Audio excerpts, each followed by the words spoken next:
What's up guys, welcome to your 6th Android tutorial for the new Boston.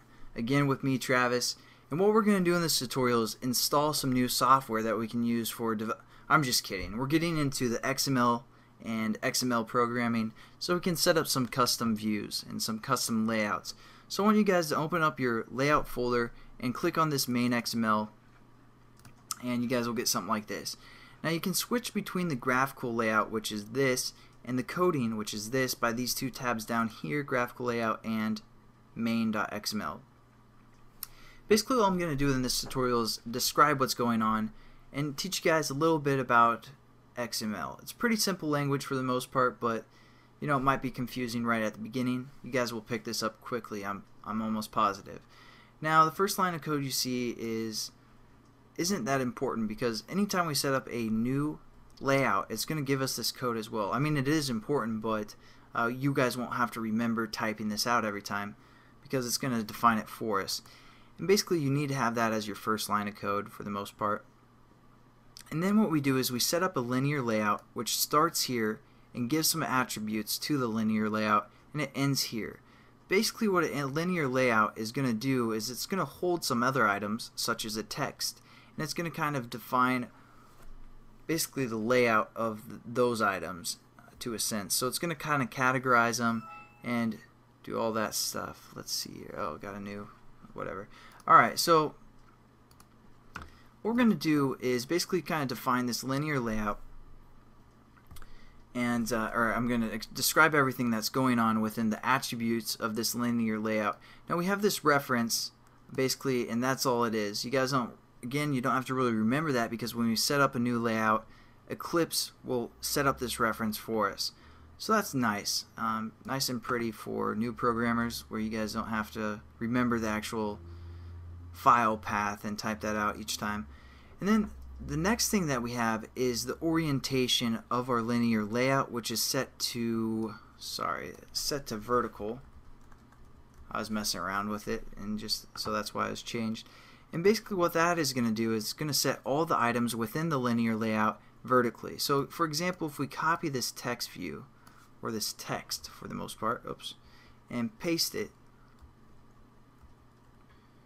twice since I cut it instead of copied it.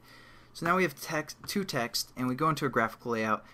They're placed vertically from top to bottom. That's just how our layout is going to work. Again, we can also set this horizontally as well, as you guys just saw. So I'm going to do that real quickly by typing horizontal and hit save, go to graphical layout, and I messed this up. Alright, but you guys should have fill parent. Again, I was playing around with this as well, but just kind of wanted to show you guys what is going on, so that's why I'm doing it this way. Save that, and then we go into a graphical layout, and you're like, where's that other text view? And basically what's happening is being pushed off the screen right here. And I'll explain why that's happening in a second. As you guys just saw, I kind of changed the code, but that's how you guys should have yours set up because you wouldn't have that changed code. So basically now we're also adding two more attributes to this layout. Basically we're setting the parameters of how big this layout is. And what the parameters are, well, the width is going to fill the parent, so it's going to take everything that's available for the width, so the whole screen's width for the most part.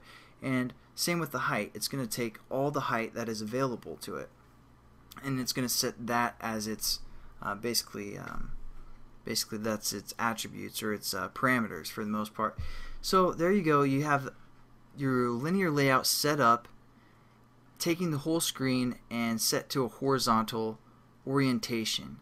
Now within here we have our text view, which is basically just the text, and again pretty much the same line of codes for these first two.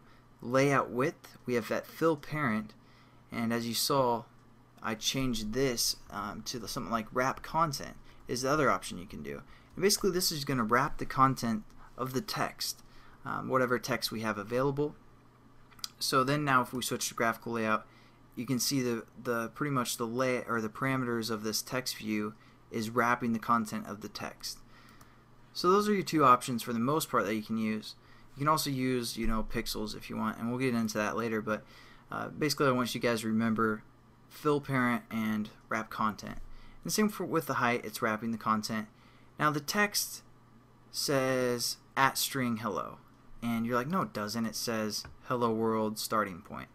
Now basically what's happening is this is using a reference. Anytime you see an @ within the XML, it's using a reference. So it's referencing the string hello, and that string is located within our values. So we have this values and we have this strings. So we're going to say strings, and there's a string called hello.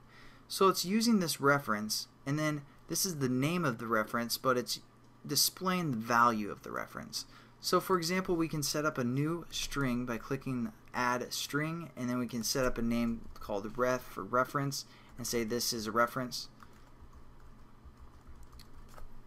and save it, and then go back into our XML, and we can also just do something like @string ref, and then we go over into our graphical layout. It says this is a reference, just that new string we set up. The alternative is you can also just type. So you can just type whatever you want without using the @ symbol, as long as it's within quotations, and there you go. You can just display your type.